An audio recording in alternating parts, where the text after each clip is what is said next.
Buenas tardes, mis amigos de Preguntas Incómodas. Hoy domingo tenemos un domingo especial, un domingo que vamos a hacer Preguntas Incómodas, el programa Preguntas Incómodas con Antonio González Rodiles, que amablemente ha aceptado participar en nuestra plataforma. También tenemos a Agustín López Canino del canal de YouTube Los de Abajo y Los de Adentro. Por problemas de conectividad con Cuba, ustedes saben, todos sabemos que la conectividad dentro de Cuba no es una tarea sencilla. Agustín López Canino ha tenido que apagar su cámara porque en la zona donde él reside el 4G parece más menos 4G que 4G. Entonces, por una cuestión de ancho de banda y para no tener retardos en el audio, Agustín ha accedido amablemente a apagar su cámara, pero todos pueden ver su canal de YouTube, que es el canal Los de Abajo y Los de Adentro, que es un canal políticamente muy bueno y se hace 100% dentro de Cuba, prácticamente sin recurso alguno. Rodiles, muchas gracias una vez más por estar con nosotros, por haber aceptado este reto. Y le cedemos la palabra a Agustín, que será quien empezará por problemas de conectividad dentro de Cuba con este programa de Preguntas Incómodas mano a mano que hemos hecho especialmente para usted. Bueno, gracias por la invitación. Gracias por la invitación. Agustín, ¿nos escuchas? Bien, buenas tardes y... Buenas tardes. Sí. Buenas tardes para todos. Sí, Agustín, adelante. Y vamos a comenzar con algunas preguntas que he visto, algunas... Sí, algo de Antonio Rodiles. ¿Está bien? ¿Me escuchas? Sí, yo te escucho perfectamente bien, Agustín.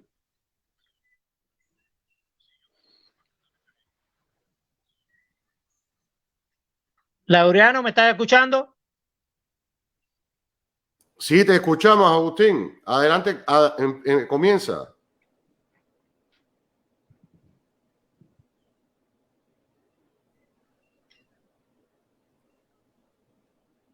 Agustín.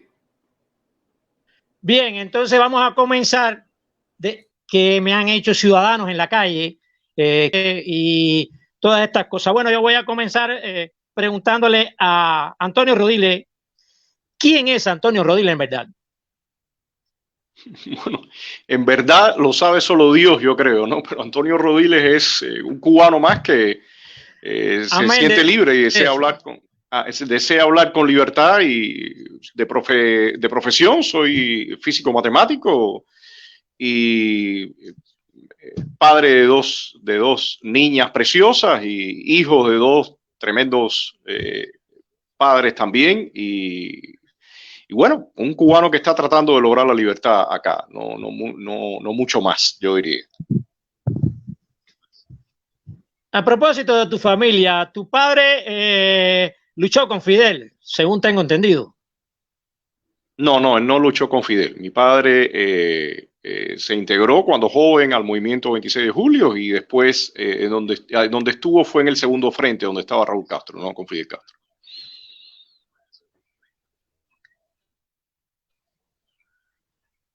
Bueno, bien. Y cuando él muere, ¿todavía tenía esperanzas en el comunismo, en este castrocomunismo que ha inventado Fidel Castro? No, para nada. Desde el propio año 59 él se apartó, hizo su vida, se apartó de todo lo que tenía que ver con la llamada revolución y hizo su vida en lo civil, en su vida privada, que se dedicó a su familia y desde ese mismo año vio y pudo palpar y vivir el desastre que era este país y a partir de ese año, como te decía, no tuvo nada que ver con el sistema. Murió muy frustrado viendo toda la situación que se estaba viviendo en el país como otra persona más y tú lo conociste, nos apoyaba muchísimo en todo el trabajo que se hacía de Estado de SAT. De hecho, apoyó a otros opositores también en varias ocasiones. Nosotros le dimos refugio aquí en esta casa a varios opositores, incluyendo a José Daniel Ferrer. Y nada, murió muy frustrado de ver en qué se había convertido en qué había convertido este sistema, este país, que era un país próspero, y el desastre en que ha terminado. Bueno, vamos a ti nuevamente para decir, tú casi vivías en el exterior, casi tenías una vida hecha en el exterior y de pronto regresas a Cuba. ¿Por qué regresas a Cuba si sabes que te iban a reprender, que lo que ibas a emprender era una tarea muy difícil y pienso yo que tendrías una vida más cómoda en el exterior? ¿Por qué tú haces eso cuando la mayor parte o una gran parte, vamos a decir, de opositores lo que hacen es todo lo contrario?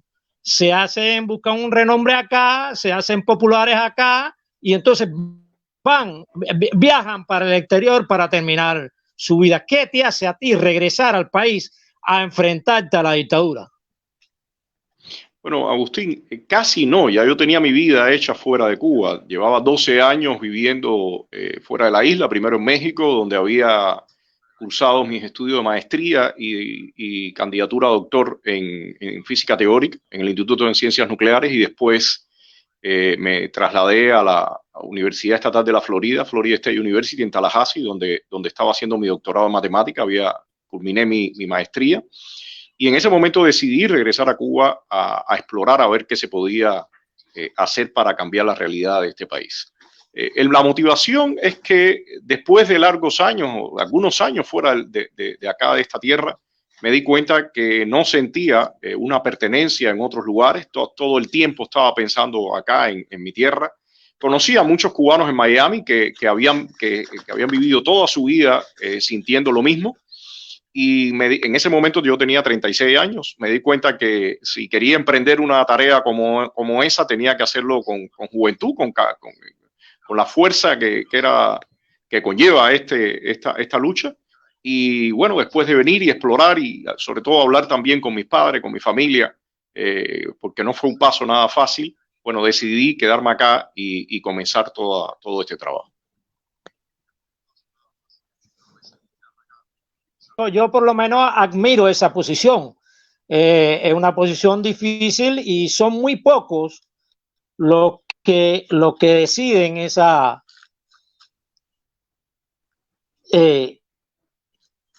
posición para enfrentar.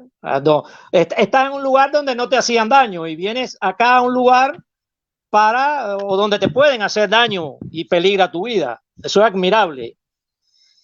Bien, dentro del espacio Estado de SAT, que me gustaría que dijeras un resumen corto ahí, cómo comenzó Estado de SAT. Bueno, Estado de SAT empezó como un proyecto que mezclaba lo que era arte, pensamiento y activismo. Hicimos en el 2010 el primer evento, un evento de 3 días, donde participaron muchísimas personas, muchísimos artistas, sobre todo de lo que se conoce como el arte underground. Y a partir de eso, después el uso de cualquier espacio público o de cualquier espacio que estaba aceptado por el régimen se hizo imposible y tuve que trasladarlo y comenzar a hacerlo en el patio de acá de mi casa. Tú participaste en muchísimos eventos. La idea fue precisamente abrir un espacio público para la discusión y el debate de la realidad cubana, para discutir y hablar sobre la realidad de nuestra tierra, que participara la gente en forma libre, que se expresaran. Empezamos a hacer también conciertos, exposiciones de arte, exposiciones también mostrando materiales audiovisuales, cine independiente, y todos estos paneles que como tú sabes, siempre tenían una gran audiencia. El régimen inmediatamente, en la medida que el espacio fue creciendo, empezamos ya casi a hacer un evento semanal donde asistían del orden de 80, 90, 100 personas. En algunas ocasiones que hicimos algunos encuentros con participación también de niños y un poco más familiares, llegamos a tener más de 200 personas. Muchísimos talleres también sobre el tema de derechos humanos, lucha cívica no violenta. Bueno, cuando ya el espacio fue ganando otra dimensión, el régimen se dio a la tarea de frenarlo completamente, operativos, arrestos, actos de repudio y todo eso para acabar con el espacio, y llegó un momento que se hizo imposible seguir con las actividades. Pero en ese caso seguimos entonces con toda la producción de audiovisuales, videos sobre testimonios de represión y sobre todo diseminar y mover una información que tiene que ver con la oposición y el mundo libre para dentro de los activistas y todo el interesado. Y eso ha sido principalmente parte del trabajo. Campañas, hemos hecho muchas campañas también en internet con diseñadores en el equipo nuestro, en el grupo nuestro que está Gorky Águila, que todo el mundo lo conoce, que es el de Porno para Ricardo, un excelente músico, pero también un excelente diseñador, Claudio Fuentes. Hemos hecho un sinnúmero de campañas y en los últimos tiempos estamos sobre todo implicadas en una que es para visualizar a los presos políticos. Llevamos más de un año en el que se están haciendo carteles sobre los presos políticos y su familia.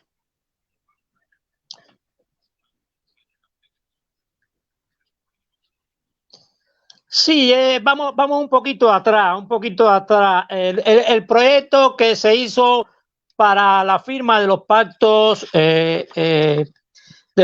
civiles y políticos, ¿qué pasó con ese proyecto? ¿Qué respuesta dio el Estado? ¿Qué el fin que tuvo ese proyecto? ¿Hubo respuesta por parte del gobierno? En resumen, ¿qué? Sí.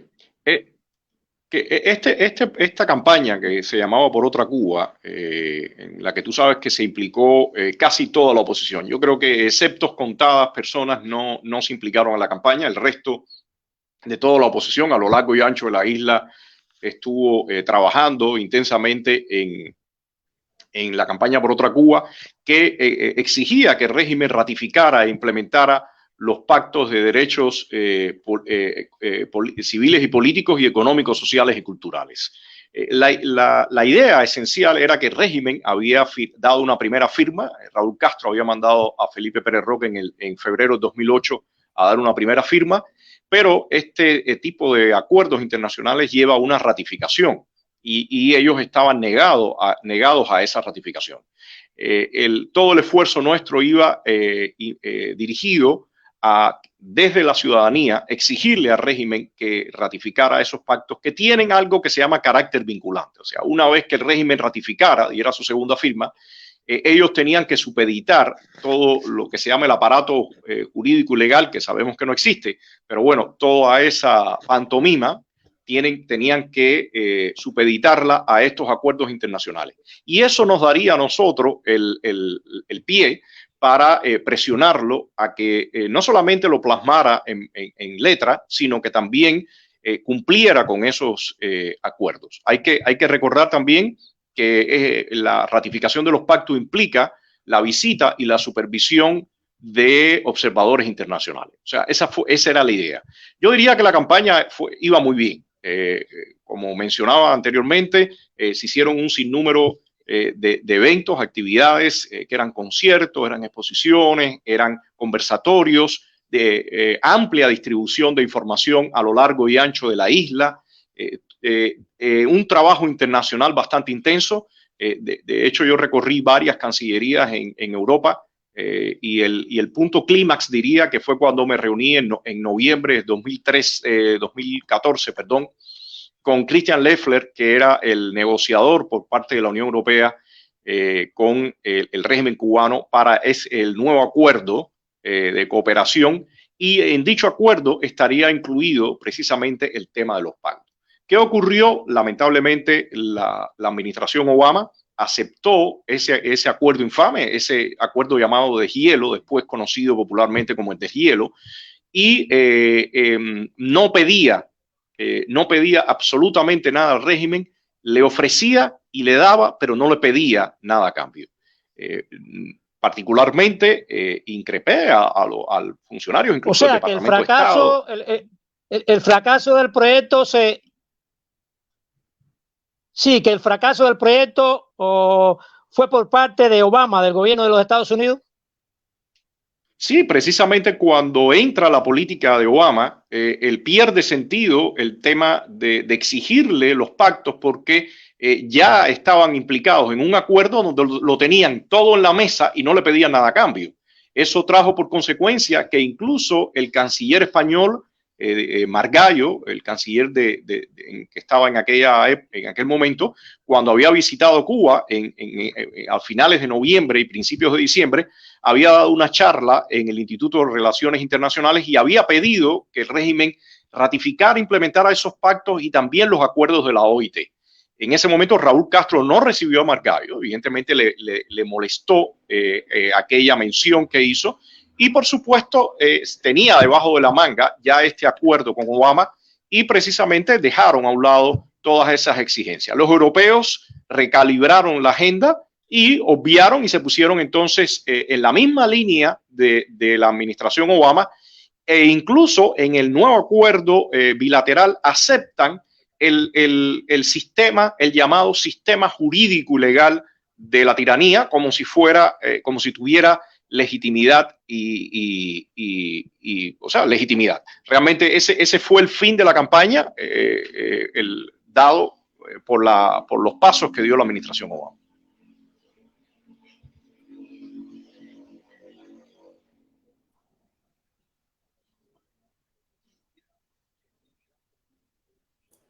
Agustín. Parece que cayó Agustín. Bueno, vamos a otra pregunta que es de las preguntas incómodas y que sí. No, adelante, adelante. Sí, a ver.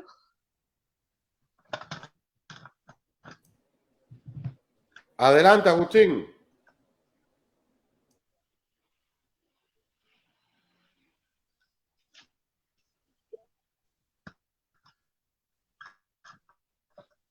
Bueno, vamos a esta pregunta que es muy popular, o sea, que esta pregunta me la hace mucho ¿crees que la oposición nunca ha podido mover las fuerzas sociales necesarias para que la mayoría del pueblo no cree en el sistema? Esta pregunta me la hace mucho en la calle, porque la oposición dice, bueno, que no se une, que por qué la oposición no logra un apoyo sustancial, un apoyo colectivo de la población. ¿A qué crees que se deba eso? Bueno, Agustín, tú vives acá y sabes perfectamente bien cómo se maneja el régimen. El régimen, estamos partiendo de que la lucha por la libertad de Cuba difiere, por ejemplo, a lo que está ocurriendo en el mismo caso de Venezuela. En el caso de Venezuela, el chavismo ha ido rompiendo todas las instituciones, ha ido atomizando las estructuras sociales, pero no obstante quedan resquicios o quedan fragmentos de esa sociedad, de ese país que existía cuando vivían bajo democracia. En el caso de Cuba es distinto. Aquí ellos arrasaron con todo y la lucha de la oposición es precisamente rearmar y a partir de eso crecer y poder ejercer presión sobre el régimen.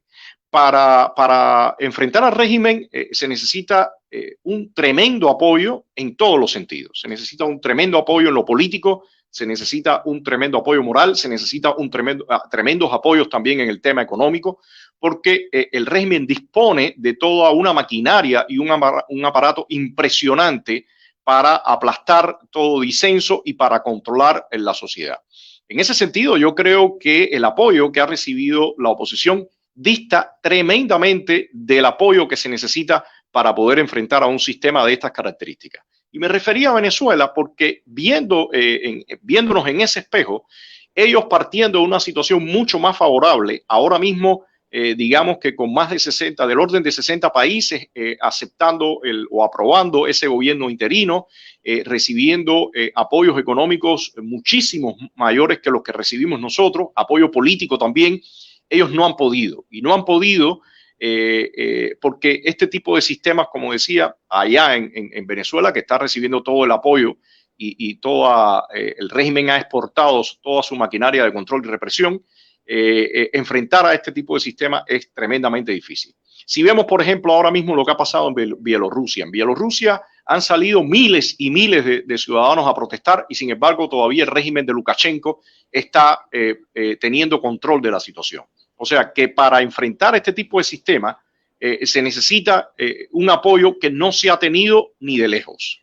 Por otra parte, eso no quiere decir, perdón, se fue la electricidad por acá y bajó un poco la luz. Déjame abrir una ventana, permiso, Laureano, sí. Dame un segundo para abrir una ventana para mejorar la claridad.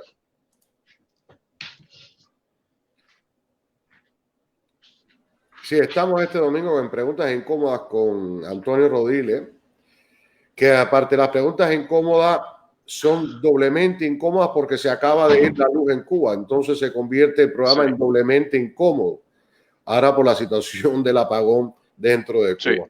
Sí, continúa, bueno, Rodiles, por favor. No, menos mal que tengo carga en el teléfono, así que espero que no haya problema con eso. Como decía, realmente esa lucha se hace muy difícil, lo cual no quiere decir también que no se cometen errores. Y yo creo que esta es una parte fundamental también. Me parece que es importante que nosotros desde la oposición también discutamos sobre los errores que se cometen, las fallidas estrategias, y a partir de eso podamos demandarnos mejores resultados. Yo creo que eso es fundamental. En parte ha sido en los últimos tiempos algo que he hecho, y lo cual me ha traído por consecuencia disímiles ataques, difamaciones, calumnias y demás. Pero sí me parece que es fundamental que haya un debate, una discusión sin caer en ofensas, en temas personales, pero sí una discusión abierta, una discusión directa, para precisamente lograr en un final ser más efectivos y poder llegar y movilizar a miles de personas. Pero definitivamente ese Agustín está en el medio del campo. Sí, ese es Agustín, evidentemente. Aquí por mi parte puede ladrar el perro, pero no tengo gallos, ¿sí?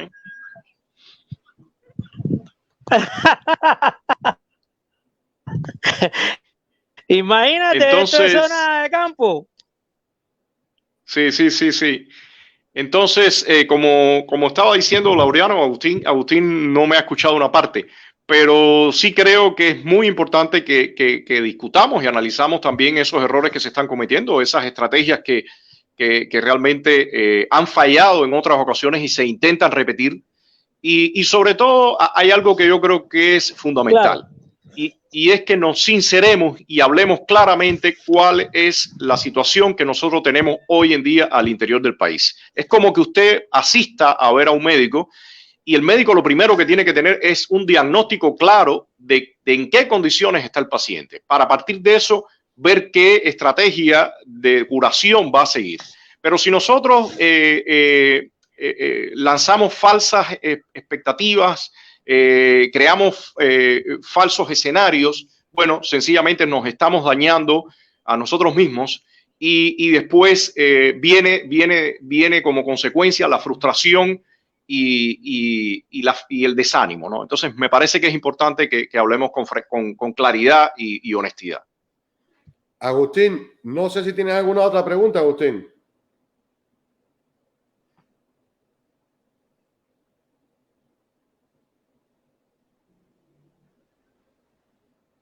Yo creo que Agustín se fue ahora de nuevo.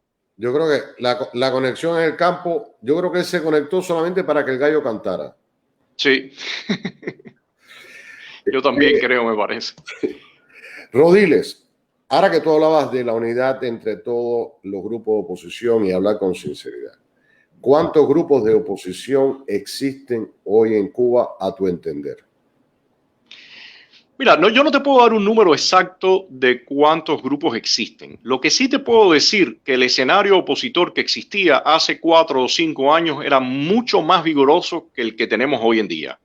lo cual para mí es una contradicción, porque la actual administración es una administración amiga, es una administración que ha sancionado al régimen cubano y que definitivamente pretende lograr la democratización del país. Sin embargo, mi opinión, y lo he dicho reiteradamente, es que el apoyo a la oposición interna aquí al interior de la isla ha mermado muchísimo. El foco se ha ido principalmente a proyectos que están en el exterior y eso le ha servido a la mesa al régimen para que nos arrase. Y lo que hemos visto en los últimos tiempos es una disminución tremenda del número de grupos y una disminución tremenda del número de activistas. Muchas personas se han ido del país, incluyendo a líderes de la oposición, han decidido abandonar el país. Y creo que tiene que ver precisamente con esa frustración y esa falta de apoyo. No sé decirte cuántos hay, pero los que existimos estamos muchísimo más menguados que hace 3, 4 años atrás. Y el estado de SATS, el proyecto que tú llevas adelante, el estado de SATS, ¿con cuántos grupos directamente interrelaciona a día de hoy? Bueno, el estado de SAT principalmente, el trabajo de nosotros está enfocado en la producción de materiales educativos, divulgativos sobre temas políticos, sobre temas económicos, sobre distintas temáticas. Y a partir de eso nosotros distribuimos esa información, se la pasamos a distintos grupos. Yo no te puedo decir exactamente cuántos grupos porque realmente no los cuento, pero principalmente son con activistas y amigos que se realiza toda esa distribución. Sí te reitero, Laureano, y prefiero no citar números y cifras, pero te puedo decir que la oposición ahora no se parece en nada a la oposición de 3 y 4 años atrás. Los grupos se han secado, han disminuido tremendamente, incluso los periodistas independientes que se ve diariamente en las noticias están sometidos a tremendo bombardeo por parte de la seguridad del Estado, tremenda presión, multas permanentes y realmente me parece que si queremos la libertad de Cuba, estos son temas que tienen que salir a la luz pública y tenemos que discutirlo porque si seguimos diciendo y generando falsas expectativas de que tenemos la capacidad de enfrentarnos al régimen, nos estamos engañando a nosotros, estamos engañando a quienes siguen la lucha y estamos engañando al cubano que tiene la esperanza de que en algún momento podamos confrontar al régimen con más tenacidad y brío, ¿no? Entonces, yo creo que es importante que hablemos claro. A ver, según te entendí, por eso quiero que me aclares, la oposición está tan diezmada hoy que es difícil para lo que queda de esa oposición diezmada llevar a Cuba a una transición de la dictadura. Totalmente. Mira, te pongo un ejemplo. Cuando se hizo la campaña Todos Marchamos por el tema de la política de deshielo y se organizaban protestas, no solamente en Santa Rita, sino en distintas partes de las ciudades, en algunos momentos los activistas protestaban, tiraban plegables y demás. Para el régimen era casi imposible cuando se hacía una convocatoria, frenar a todos los activistas. El régimen tenía que acordonar el sitio donde iba a hacer la protesta y a partir de eso tratar de ir pescando a los activistas que se dirigían hacia allá. En múltiples ocasiones la gente lograba llegar y Agustín es un ejemplo de ello. Está esta famosa foto de Agustín con la mano en la boca, ahí en 23IL, que fue una conversación, con una convocatoria, pero también acá en el Parque de Santa Rita, frente al Parque Gandhi, frente a Santa Rita. Incluso cuando la propia visita de Obama se logró movilizar a más de 100 activistas y se hicieron esas protestas. Hoy en día eso el régimen no tiene que hacerlo. El régimen pone un carro de la policía y alguno de los agentes de la seguridad del Estado en cada una de las casas de las personas que ellos sospechan o que saben que van a participar y con eso es suficiente. ¿Por qué? Porque el número de activistas es muchísimo menor. O sea que realmente... si vas a contabilizar, yo no te puedo decir una cifra exacta, una estadística exacta, pero estos son indicadores de que realmente la oposición está tremendamente diezmada. Sí, ahora que hablabas de la foto, esa foto exactamente no la encuentro, pero de ese día tengo esta. Exactamente, ese mismo día. Ese es Agustín llegando a 23IL, logró entrar, brincar el cerco a pesar de que todo eso estaba rodeado. Pero esto se podía hacer porque definitivamente el número de activistas que se movilizaba era bastante y ellos no tenían efectivo suficiente para controlar a todos los activistas. Ahora no ocurre así. El régimen se puede dar el lujo de poner un policía y carro de la policía y de seguridad del Estado en la puerta de cada uno de los activistas que va a participar. Rodiles, hoy, si la oposición tuviera que negociar, si la oposición, déjame mutear el micrófono de Agustín, porque si no los pollos. Sí, exacto. Es que Agustín Caballero, para el que no lo conoce, Agustín ha sido un hombre que ha luchado durante muchísimos años.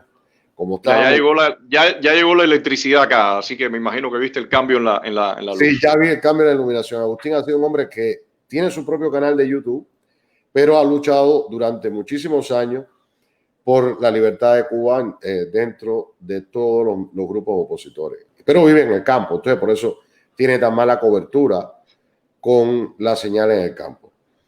Rodiles, te decía, si hoy ustedes tuvieran toda la oposición que está dentro de Cuba, tuviera que sentarse a negociar, que va a pasar algún día, porque el comunismo no será eterno, porque empezando, algún día Raúl se tiene que morir dentro de muy poco y eso va a traer cambios, que después hablaremos, después te preguntaré sobre ellos, pero algún día la oposición va a tener que sentarse. ¿Con qué grupo de la oposición Rodiles no se sentaría a negociar? Mira, es que eso es una pregunta que yo creo que no es válida ahora mismo, y te digo por qué. El régimen no va a negociar ni va a sentirse presionado absolutamente a nada si no existe una oposición vigorosa, una oposición que pueda realmente provocarles una crisis social y política. Esa fantasía fue la que tuvo un sector de la oposición cuando el deshielo, de que el régimen se iba a sentar con ellos y los iba a reconocer y que iban a discutir y se tomaron un gran fiasco, ¿no? El régimen no va a aceptar ninguna, no tiene absolutamente ninguna presión en este momento. Para poder, digamos, dibujar ese escenario, primero tenemos que llegar ahí y ver cómo es que llegamos ahí. Y para llegar a este punto, la movilización, la articulación de la oposición tiene que crecer tremendamente. Entonces, desde ahora, a mí me parece una fantasía poder predecirte cómo ocurriría un posible escenario en ese futuro, cómo ocurriría el posible cambio.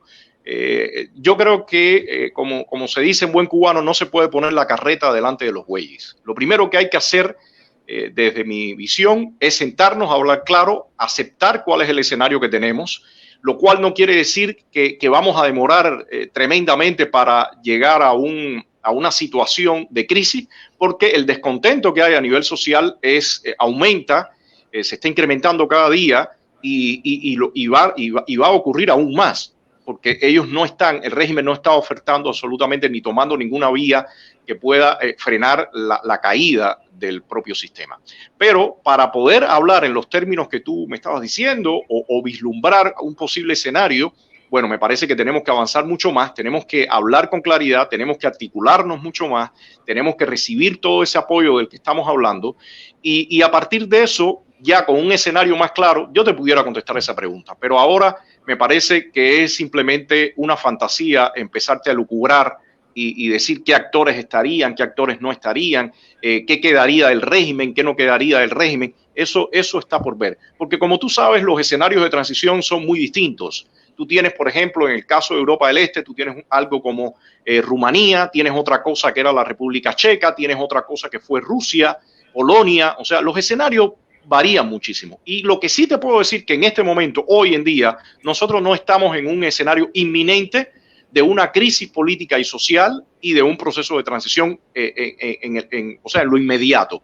No te pudiera decir qué pase en no sé, 6, 8, 10 meses, de acuerdo al propio escenario, por ejemplo, el del coronavirus, que es una variable que ha aparecido, si sale el presidente Trump y aprieta las sanciones también. O sea, hay muchas variables todavía que están sin definir y de ellas va a depender el escenario en el mediano plazo. Pero hoy en día todavía esa crisis, en mi opinión, no existe. Hablando de escenario, todo el mundo sabe que el coronavirus ha venido a arreciar la situación económica que tenía el cubano o que tiene el cubano desde hace 60 años. muchas personas piensan que toda esta situación que se ha ido agudizando puede por sí sola generar un estallido social en cualquier momento y espontáneo que ocurra, que sin control, estilo maleconazo. No sé si tú no estabas en Cuba cuando el maleconazo del 94. Sí, estaba. Estilo el maleconazo del año 94, que ocurrió de forma prácticamente espontánea, pero que esta vez sería incontrolable.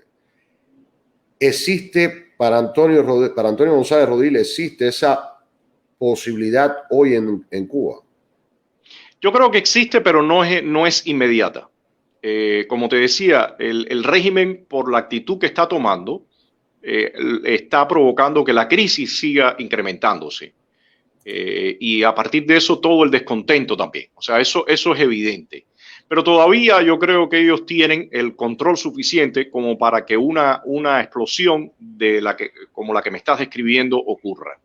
En ese sentido, de las debilidades que hubo cuando el maleconazo es que no había una oposición lista o en condiciones de enrumbar aquel descontento popular y aquella explosión. En este caso, hoy en día, la oposición tampoco está en las condiciones, desde mi perspectiva, de manejar o poder manejar un escenario de ese tipo.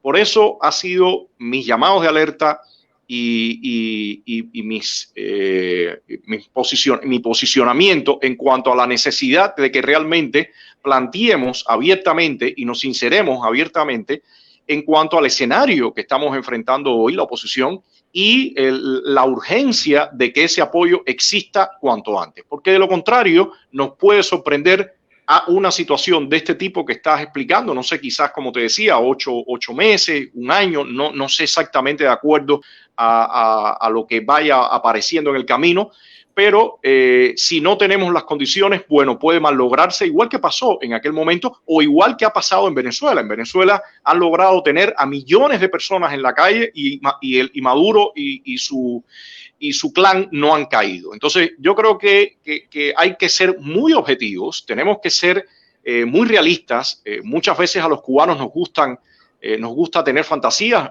Es bueno para algunas cosas, para otras no tanto. Y en ese sentido, en base a lo que está demostrando la historia y al escenario real que tenemos, bueno, plantear realmente nuestras acciones, nuestros llamados, nuestro discurso para que logremos al final lo que queremos, que es terminar con esta tiranía. Rodiles, otra pregunta. Todo el mundo sabe que el día que Raúl Castro fallezca, que está cerca, ya por una cuestión biológica, está cerca. Sí.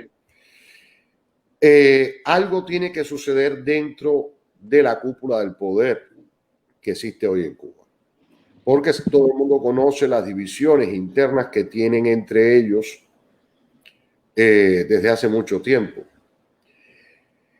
Los otros días salió a la luz, a través del programa de Juan al Medio, un plan que estuviera trazando Mariela Castro Espín para, tras el fallecimiento del padre, generar un gobierno de transición con ella a la cabeza, gobierno de transición que duraría de 2 a 5 años en dependencia de cuánto pudieran ellos estirar el chicle, donde existiría una apertura teórica de libertad de expresión, de libertad de partidos, pero ellos tratarían de mantenerse en el poder durante 2 o 5 años más en ese supuesto gobierno transicional dentro de la isla. En caso de que ocurriese un llamado a la oposición en Cuba, vamos a llamarlo claramente, en caso de que ocurriese esa puesta en marcha de ese plan, Rodiles estaría de acuerdo con ese plan, se sumaría, se negaría o lo analizaría con los demás grupos opositores en la isla.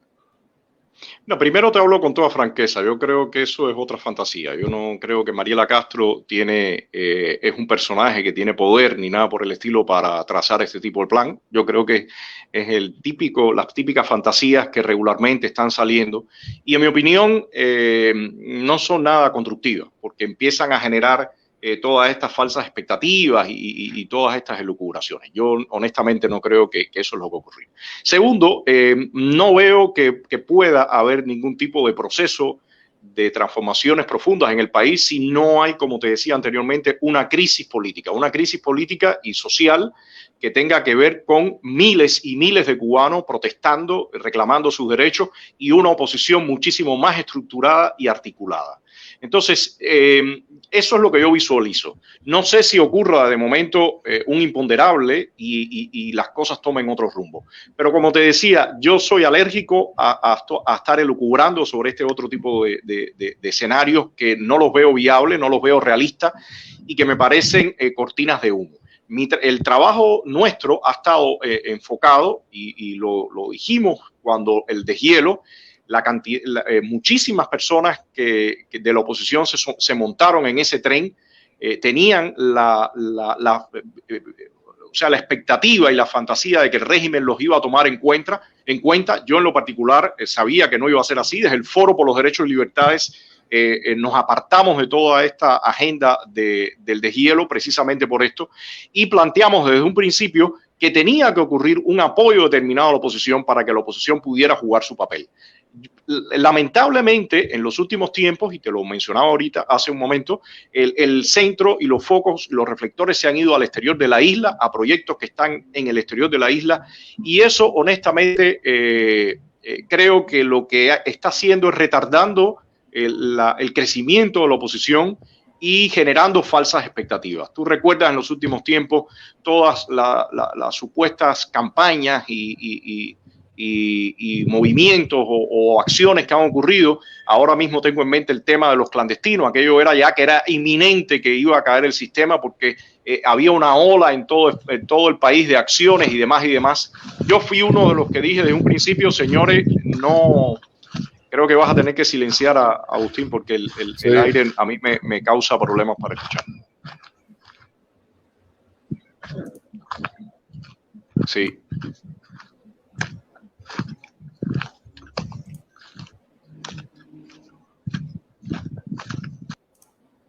Ya, gracias. Te decía que en ese sentido era inminente supuestamente que ya todo estaba listo, que iban a existir protestas en todo el país, que iban a marcar las puertas de todos los delatores, de todos los que colaboraban con el sistema, y al final fue un fiasco. El régimen usó todas esas imágenes de los Bustos de Martí para hacer su campaña, desacreditar a la oposición, poner interminable cantidad de veces a los Marines sobre la estatua de Martí. Entonces, en ese sentido, Laureano, yo te digo que tenemos que dar un paso de madurez y hablarnos con la sinceridad y con la profesionalidad que se necesita para tirar a un régimen como este. Y sencillamente hay que mirar, como mencionaba hace un momento, lo que ha pasado en Venezuela, lo que ha pasado en Bielorrusia y lo que ha pasado en Nicaragua y en otros muchos lugares donde usan el mismo tipo de tecnología represiva y de control que usa el régimen cubano. Sí, vamos a aprovechar que está Agustín antes que se nos vuelva a ir, para saber si tiene alguna otra pregunta pendiente. Agustín.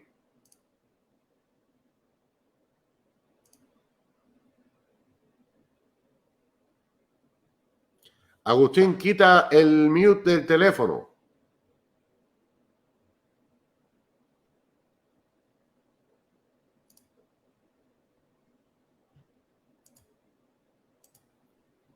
Agustín, si me escuchas, quita el mute del teléfono, el mute del teléfono.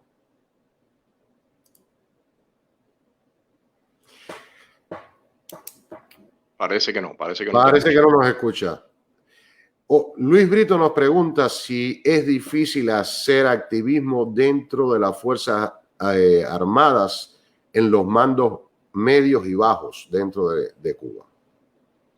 Mira, yo no lo he intentado ni tengo en mente intentarlo por ahora. Creo que lo principal, de hecho el régimen tiene mucho cuidado con todos esos mandos. Muchos de ellos han construido repartos especiales para tenerlos aislados de las personas, brindarles mejores condiciones. Yo creo que todos estos individuos, no solamente las Fuerzas Armadas, sino el Ministerio Interior y mandos medios, tomarán posiciones ya cuando exista una crisis. Mientras el régimen tenga el nivel de control que tiene en este momento, creo que ninguno se arriesgaría porque eso implica drásticas consecuencias contra ellos. Así que desde acusarlos de traición, desde fusilarlos, desde apresarlos por larguísimos años. Mira, tienes el caso ahora mismo del prisionero Ernesto Borges Pérez, que lleva ya 22 años preso. Él intentó pasarle información de espías que iban a ser infiltrados en los Estados Unidos. En el año 98 fue arrestado, primero condenado a muerte, después a 30 años. Y tengo que decirte, Laureano, que lamentablemente es un hombre que no ha recibido para nada todo el apoyo y la visibilidad que se necesita. Cuando el mismo caso de Obama, todos sabemos que el gobierno, la administración aceptó regresar acá a los 5 espías. Para allá fueron Rolando, no recuerdo el apellido, Farraz o Larraz, no recuerdo ahora exactamente bien el apellido, y Alan Gross. Pero otros prisioneros, como el mismo caso de Ernesto Borges, siguieron ahí en prisión. Entonces, yo creo que nadie acá es tonto y todo el mundo sabe a qué se enfrenta. Y lo principal por eso que creo que tiene que ocurrir es que ese apoyo la gente lo vea para que entonces se decida a tomar el riesgo. Pero mientras el cubano vea que el régimen aplasta y no pasa nada, bueno, las personas se lo piensan mucho antes de dar un paso de este tipo. Ahí tienes la foto de Ernesto, que incluso ahora está con problemas de la vista, serios problemas de la vista. Yo lo conocí el día del velorio de su madre, que falleció, lo llevaron. En ningún momento incluso le quitaron las esposas. Tuvo que acercarse y ver a su madre, ni siquiera la pudo tocar porque no podía separarse las manos.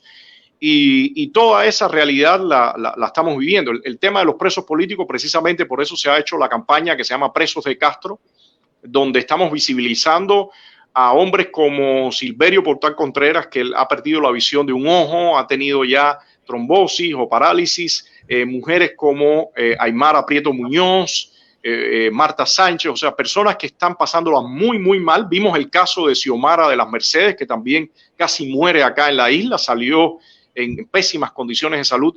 Mientras nosotros no tengamos la posibilidad de ejercer una tremenda presión, de ayudar a la familia, de brindar ese apoyo necesario a la familia, a los presos, bueno, pues creo que no tenemos la capacidad tampoco, ni sería honesto de nuestra parte, decirle a algunas personas, vamos a lanzarnos para que después se queden en condiciones muy precarias. Me parece que en ese sentido hay que entender que un preso no es un trofeo ni nada para mostrar con orgullo. Yo creo que un preso es una situación lamentable, difícil, en la que sí se necesita todo el apoyo para que esos seres humanos puedan sobrevivir a todas las violaciones que son sometidos en las cárceles aquí del Castrillo.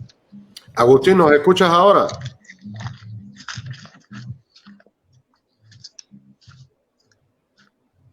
Agustín.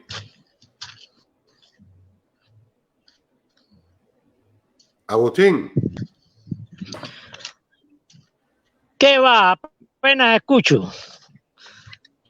He caminado todo este campo acá.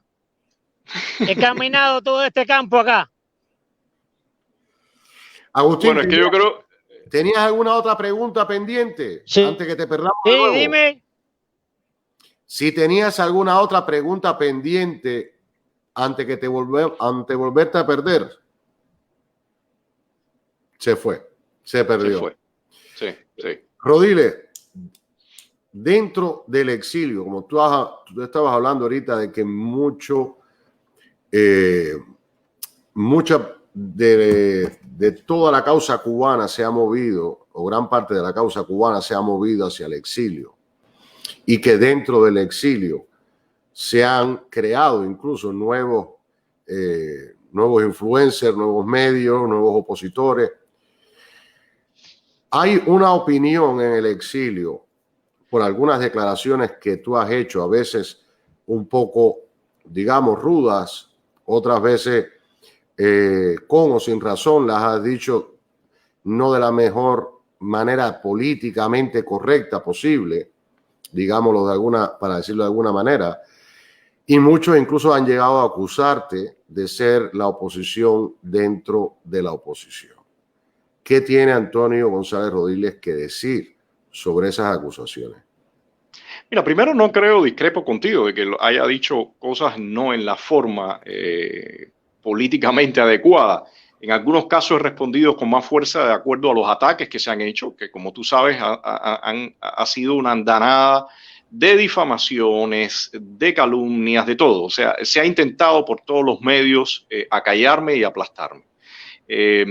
Yo lo he dicho varias veces, yo estoy dispuesto, yo cuando regresé a Cuba vine dispuesto a poner todo, yo quemé las naves, vine dispuesto absolutamente a enfrentar todas las situaciones. Y debido a eso, porque se hagan actos de repudio en el ciberespacio o demás, eso para nada va a frenar que yo diga abiertamente lo que pienso.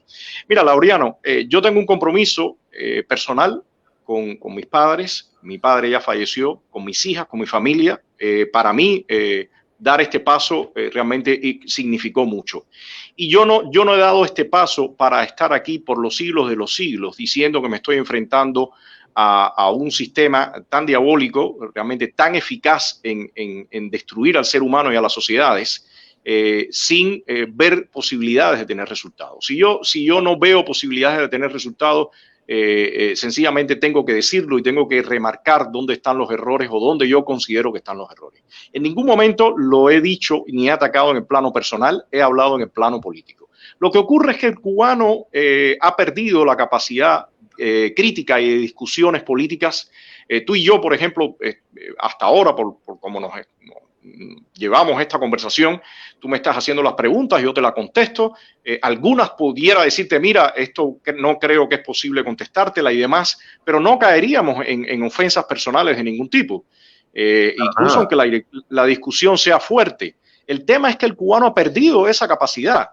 En mi profesión yo hacía ciencia, yo estaba acostumbrado a pararme en un seminario y que me acribillaran a preguntas y sencillamente verlo como algo normal, como cuestionamientos de mi profesión.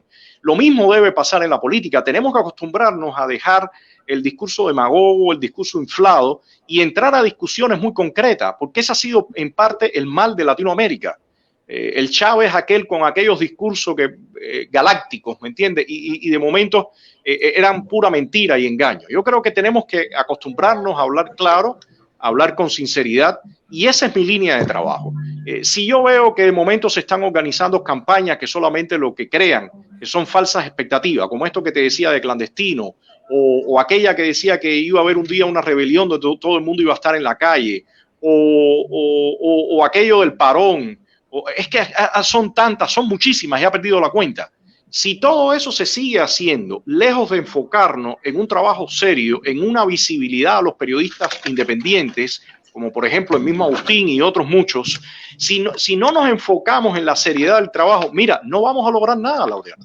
Y yo honestamente no estoy dispuesto a hacer silencio.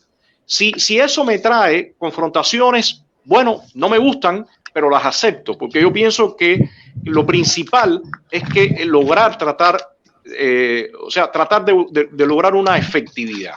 Y como te decía, en lo personal, yo tengo que sentirme que estoy haciendo algo serio, porque de lo contrario, el nivel de frustración se me dispara, ¿no? Entonces, lamento que haya personas que usen todos estos medios de ataque. Lamento que haya personas que prefieran, en vez de entrar en un debate político serio, recurrir a estas estrategias, pero le tengo que decir que yo seguiré mostrándome de esta forma, hablando con esta misma claridad, y no tengo ningún inconveniente en ser cuestionado con seriedad y respondo siempre abiertamente, pero si seguimos dando vueltas en círculos, habrá castrismo por muchos años más, y yo creo que eso no es lo que queremos. Sí, tocaste alguna de las campañas que tú has criticado abiertamente. Yo he estado de acuerdo con algunas, he estado en total desacuerdo con otras. Pero yo siempre, por lo menos en mi forma particular de ver las cosas, yo siempre he dicho que todo lo que ayude o pueda ayudar a tumbar la dictadura, no lo critico. Porque incluso, igual como hablamos antes de empezar la entrevista, es decir, no estoy de acuerdo con todas las ideas de todos los grupos, pero por lo menos en mi medio tengo prohibido de que alguien haga un artículo en contra de cualquier grupo con el que incluso no esté en desacuerdo. Entonces mi pregunta es, Rodiles, a estas campañas en las que a lo mejor hemos estado incluso tú y yo en desacuerdo, yo lo he expresado porque he dicho, si ayuda, que intenten, que prueben. ¿No sería mejor, antes de hacer una crítica, que a veces suena como una crítica agresiva y no constructiva, no sería mejor decir, no te apoyo, pero tampoco te critico y a ver si funciona? Porque realmente nadie hoy por hoy tiene la bolita mágica, nadie sabe cómo se va a caer la dictadura, nadie sabe cuál va a ser el detonante que puede causar la caída de la dictadura. Entonces, yo digo que cualquier idea, a veces incluso por muy alocada que suene, cualquier idea puede ser la chispa que encienda la llama. Y digo, bueno, no te apoyo, pero tampoco te critico. ¿No hubiera sido políticamente más correcto decir, no te critico, aunque no te apoye? No, yo creo que no, porque esas campañas no terminan en un resultado neutral. O sea, no es que yo hago la campaña, no funcionó y ahí terminó todo. Lo que yo he visto en los últimos tiempos es que todas estas campañas que se han venido haciendo desde el exterior, principalmente, han ido poniendo los reflectores y los focos en el exterior. Y los recursos también. El capital político y los recursos de ayuda también lo han ido poniendo en el exterior. Eso ha traído como consecuencia una invisibilidad de los actores que están acá al interior. Si hoy yo te pregunto, dime 15 nombres de periodistas independientes, posiblemente tú lo sepas porque estás en el medio, pero a cualquier persona yo le pregunto en el mismo exilio, no 15, 5 nombres de periodistas independientes, no lo van a conocer. Cuando mismo estaba Quiñones preso, ¿cuántas personas sabían quién era Quiñones? Y en mi opinión, los esfuerzos deben estar enfocados y las luces y los reflectores sobre las personas que estamos en el frente de batalla. Preguntas tú en Miami cuántas personas conocen a Agustín López Canino. Casi los conocerán las personas que están en el medio, pero el resto no lo va a conocer. No, y los que leen el Heraldo. Y los que leen el Heraldo.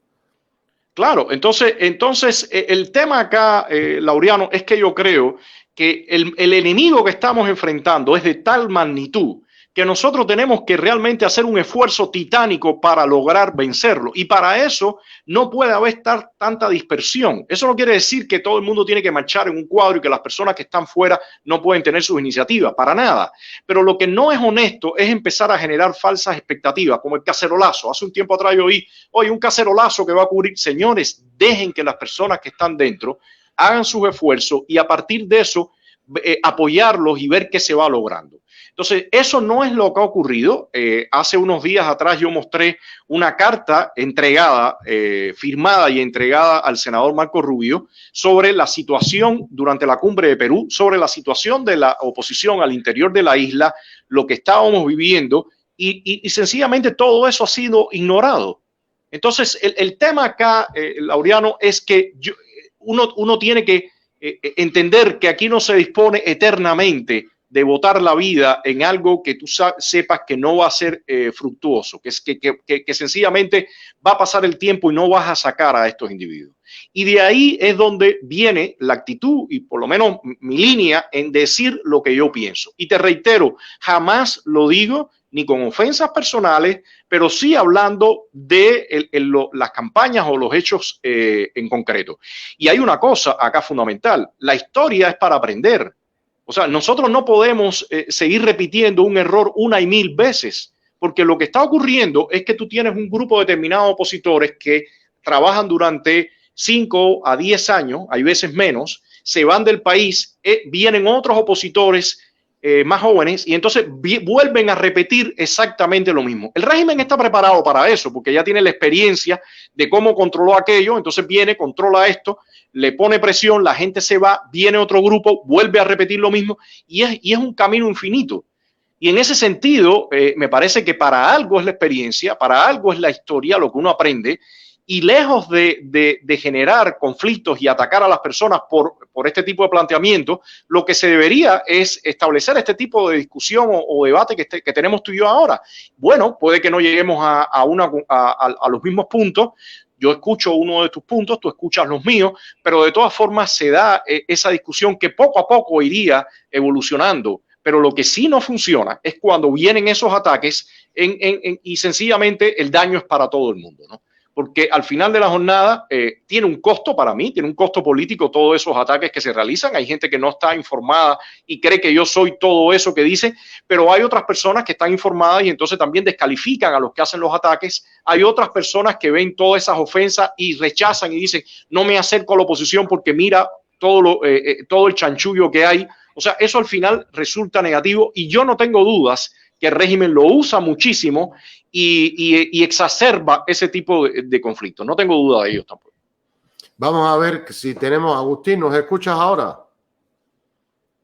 Porque sé que Agustín tenía varias preguntas en el tintero antes de pasar. Porque yo voy a... Agustín.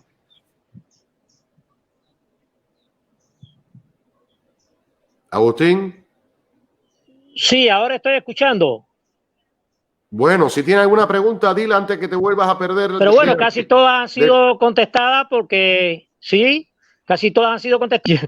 He recorrido todo este campo aquí buscando cobertura. Bueno, yo creo que se subió en una palma. Creo que se subió en una palma porque ahora la cobertura un poquitito mejor. Dile que lo que hace falta es transparencia, conformar una oposición y esa transparencia es muy importante. No por eso, no porque tengamos diferentes criterios. Algunas veces vamos a ser enemigos. El enemigo es el poder, el enemigo es la dictadura. Estamos de acuerdo y ya esa punta, bueno, lo poquito que he podido oír, ya tú la has contestado perfectamente. Vale, entonces quédate aquí. Voy a poner el micrófono tuyo en mute, en silencio, para que el viento no se meta. ¿Se escuchó? Si no... Sí, perfectamente te escuchamos. Rodiles, en los últimos tiempos, creo que fuiste la punta de lanza. En los últimos tiempos empezaron a salir todas estas acusaciones sobre los Grammy. Yo soy de la opinión que no hay lucha sin dinero, porque no se puede generar lucha sin dinero. Después de ti han venido saliendo otras denuncias de otros personajes políticos, de otros actores políticos, incluso hasta de medios independientes. ¿A qué se debe que ahora, en un momento tan crítico, han empezado a salir todo este tipo de denuncias? Y segunda, ¿estás de acuerdo con que en estos momentos salgan a la luz pública todas las personas y todos los medios independientes que reciben Grammy? El mío no recibe Grammy, el mío sale financiado de nosotros mismos y de nuestra propia tienda online, que tenemos una tienda anticomunista, pero hasta ahora no tenemos ningún Grammy, por desgracia. Si me lo dan, se ayudaría incluso a aumentar el número de periodistas que tenemos. Pero bueno, primera, ¿a qué se debe que han salido en este momento todas esas acusaciones? Y segunda, ¿ayuda en algo en este momento? Mira, en mi caso particular tuvo como propósito aniquilarme, ¿no? Yo creo que en ese sentido la actuación de estas personas fue igualmente baja a la que muchas veces realiza el régimen.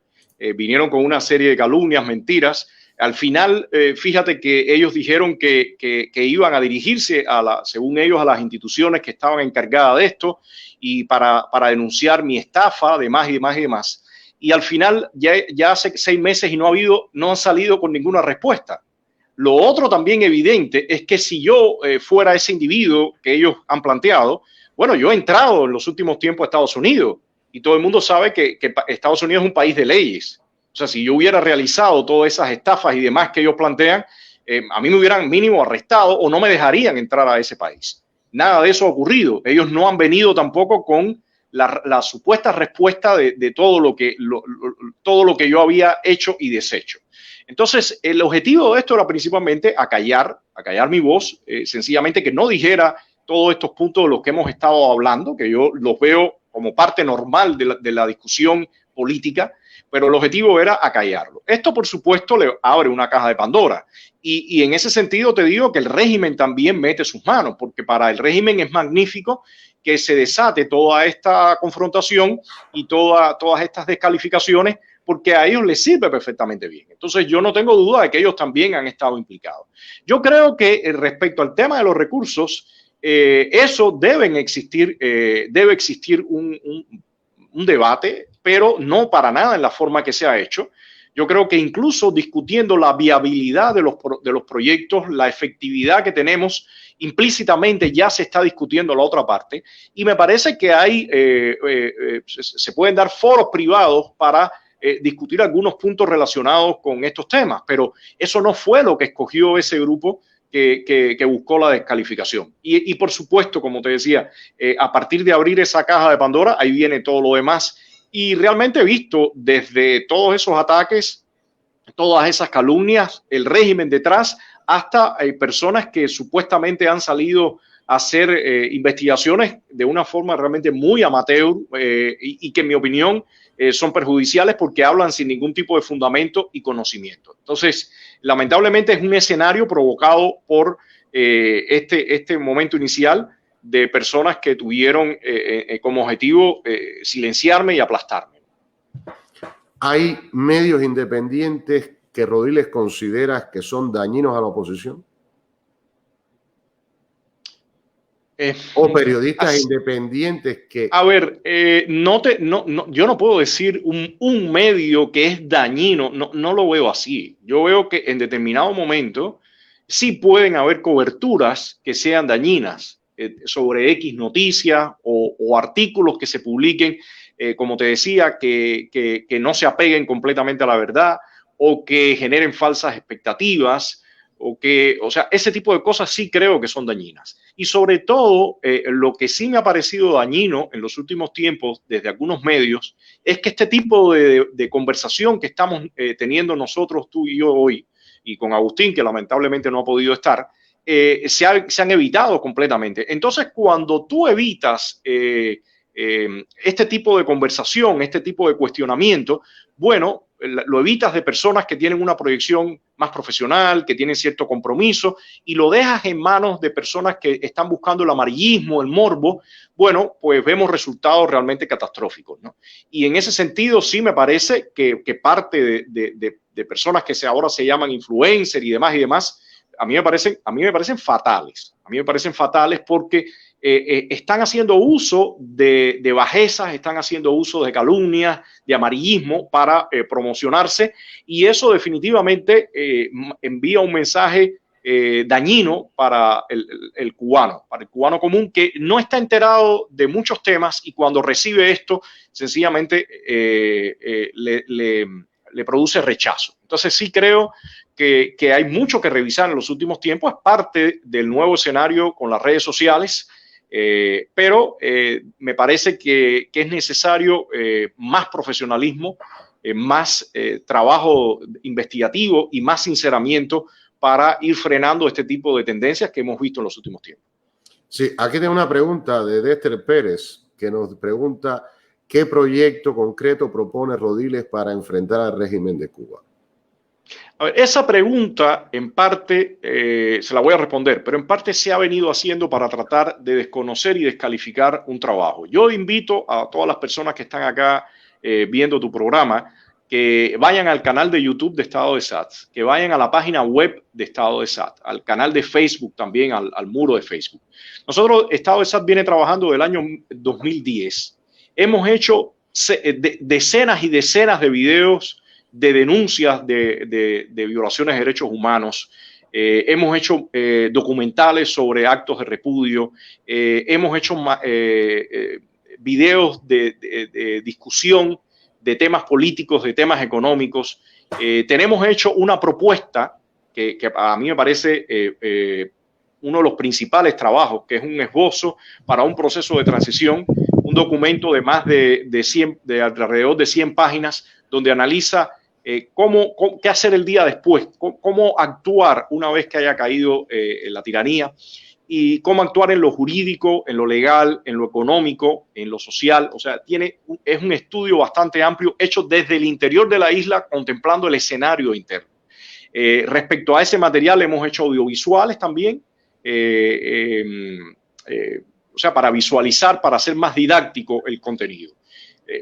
Hemos también trabajado en el activismo, hemos hecho protestas, múltiples protestas, distribución de información. O sea, el trabajo de Estado de SAT en estos 10 años ha sido amplísimo y lo pueden ver, está completamente documentado en nuestra página, en nuestra página web, sobre todo los videos en la página de YouTube. En los últimos tiempos estamos ahora haciendo programas de discusión y debate online, que es la posibilidad que tenemos con todo esto del coronavirus, usando esta misma plataforma que estás usando tú ahora, StreamYard, y a partir de eso tratar de divulgar lo más posible la situación interna del país, la situación externa, política internacional, en qué contexto estamos. Mi estrategia para acabar con el castrismo está en fortalecer a la oposición. Me parece deshonesto decir que uno tiene ahora mismo un grupo, un proyecto, algo con lo que va a lograr en forma inmediata el fin de la tiranía. Desde mi perspectiva, no es realista, no es honesto decirlo. Me parece que tenemos que, como decía, no poner la carreta delante de los bueyes, y lo primero que tenemos que lograr es ahora mismo un fortalecimiento de la oposición que está bastante seca, bastante apagada, para que a partir de eso tengamos la posibilidad de movilizar miles y miles de personas. Entonces, mi propuesta es ahora mismo sincerarnos, hablar con claridad, decir en qué estado estamos, pedir ayuda que hace falta, que recibamos esa ayuda y que crezcamos la oposición también profesionalmente, porque una de las cosas que necesitamos también es decirle al pueblo cubano, al cubano común, mira, esta es nuestra propuesta para reconstruir este país. Una cosa es el activismo, que está muy bien. Otra cosa es tener ya propuestas viables para la reconstrucción de un país. Y eso no implica nada más un texto escrito en un papel, eso implica también capital humano, gente que sea capaz de llevar adelante ese proceso de transición. Y en todo eso tenemos que trabajar. Rodiles, una de las cosas por la que la oposición ha dejado de ser visible en Cuba es por el mismo problema que hemos tenido hoy con Agustín, que es la conexión y la mala conectividad que hay dentro de Cuba. Yo he visto varias de tus directas y veo, y por ejemplo, ahora estamos conversando y dentro de lo que cabe, tu cobertura, es decir, es buena. Tu señal en la zona donde tú vives es buena. ¿Por qué Estado de SAT no ha intentado ayudar a esos grupos opositores medianos o pequeños que tienen mala conectividad a subir, por ejemplo, aunque no sea a la plataforma de Estado de SAT, sino a decirle, miren, les vamos a ayudar a crear una plataforma, ustedes que son un grupo mediano, un grupo pequeño, y vamos a ayudarles a promocionar lo que ustedes hacen? Porque me imagino que de todos los grupos que hay en Cuba, hay muy pocos hoy por hoy que tienen una plataforma, digamos, actual o actualizada por todo este problema del costo de Internet, de las malas comunicaciones. Estado de SAT no podría ayudar a todas esas medianas y pequeñas organizaciones que incluso hoy no cuentan, algunas de ellas ni siquiera con una página de Facebook oficial, a que se visibilicen no solamente fuera de Cuba, sino también dentro de Cuba. Mira, bueno, esa pregunta creo que cabe para no solamente para SAT, cabe para otros muchos grupos también.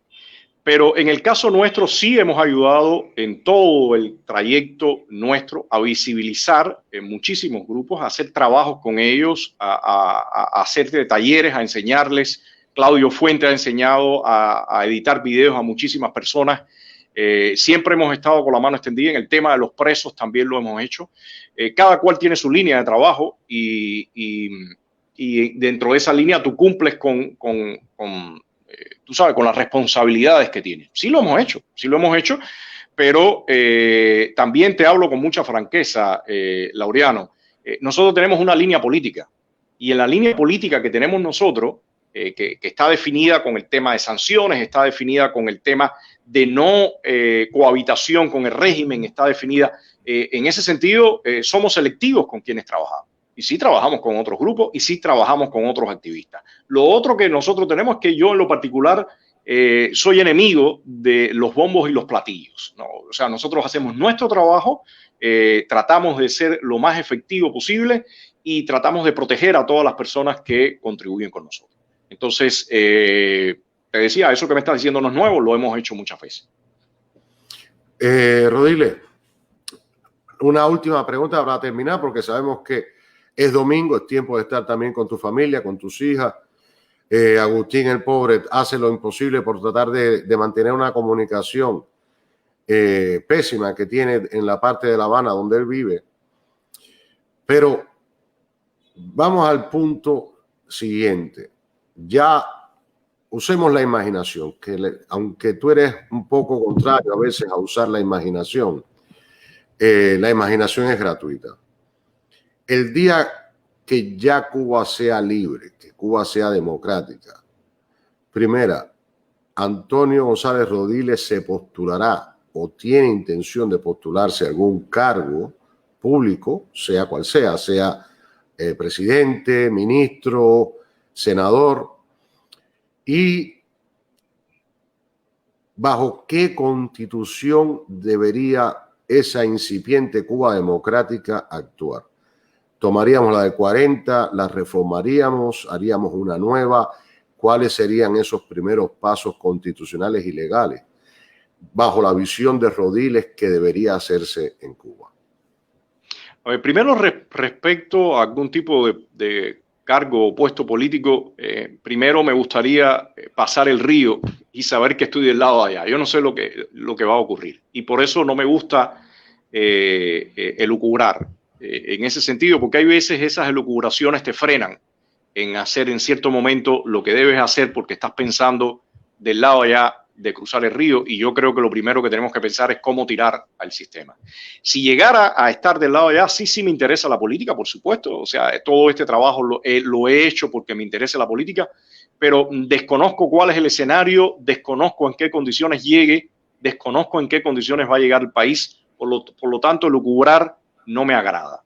Respecto al escenario jurídico y legal, mira, es evidente que todo lo construido por parte, sobre todo este mamotreto de última hora o la constitución o la llamada constitución, que no es ninguna constitución del año 76, todo eso tiene que ser derogado y de forma inmediata porque realmente representa toda esta, es una representación de esta tiranía. Respecto a la constitución del 40, yo he dicho muchas veces que, por supuesto, es el último texto que fue aprobado, o sea, todo un proceso, una asamblea constituyente. El resultado, en mi opinión, es un documento que tiene un gran peso desde el punto de vista de la visión socialdemócrata, a diferencia de la del 1, que era más la visión esta del liberalismo clásico, con la cual comparto más. Pero bueno, es evidente que el último texto fue este. Por otra parte, hay una parte del texto que es inaplicable, que es todo lo que tiene que ver con la parte orgánica, que es la estructura del Estado. O sea, esa estructura del Estado es imposible de restablecer en forma inmediata. Pero sí pueden existir, sobre todo, capítulos de la parte dogmática que tiene que ver con derechos y libertades fundamentales que pueden aplicarse. Pero tendría que ser complementados con otros artículos o con otras disposiciones para poder tener la amplitud legislativa, ¿no? para funcionar.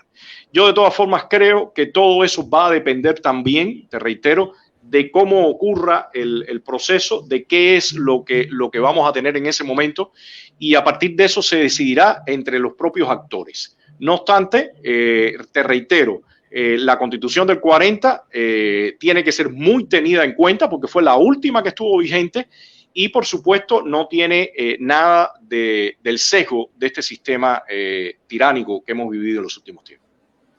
Rodiles, ¿alguna última cosa que le quieras decir al pueblo de Cuba? Porque aunque nuestro canal no es un canal de influencer, es un canal que después la gente termina pasando en memoria las directas, porque siempre entrevistamos a un personaje político. ¿Algún mensaje que quieras decirle al pueblo de Cuba? Que la libertad la tenemos que arrebatar nosotros. La libertad no la regalan. Y este es un régimen que ha hecho pagar muy cara la libertad. O sea, obtener la libertad está teniendo un costo terrible para el pueblo cubano. Y creo que, como hemos mencionado en la conversación, estamos arribando a un momento crítico de nuestra historia y tenemos que tener todos los cubanos, no solamente quienes nos llamamos opositores o periodistas independientes o demás. Creo que todos los cubanos tenemos que tener la determinación de arrebatar la libertad y en base a eso una responsabilidad en lograrla y después en reconstruir este país que lo que tenemos ahora mismo es un país aplastado por 61 años de tiranía y totalitarismo.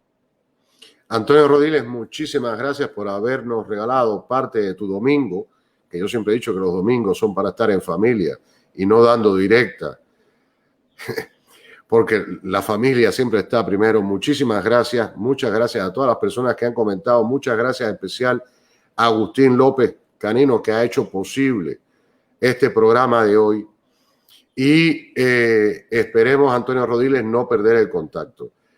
Pues, no, para nada. Te agradezco la invitación, poderme comunicar con tu público. A Agustín, me da pena que ha tenido todos estos inconvenientes. Ha sido una tarde de domingo de andanzas y desandanzas para lograr conectarse y lamentablemente no lo ha podido hacer. Pero bueno, le agradezco a él y te agradezco también a ti. Muchísimas gracias y nos vemos dentro de 7 días con otro personaje político en Preguntas Incómodas. Muchas gracias a todos. Gracias.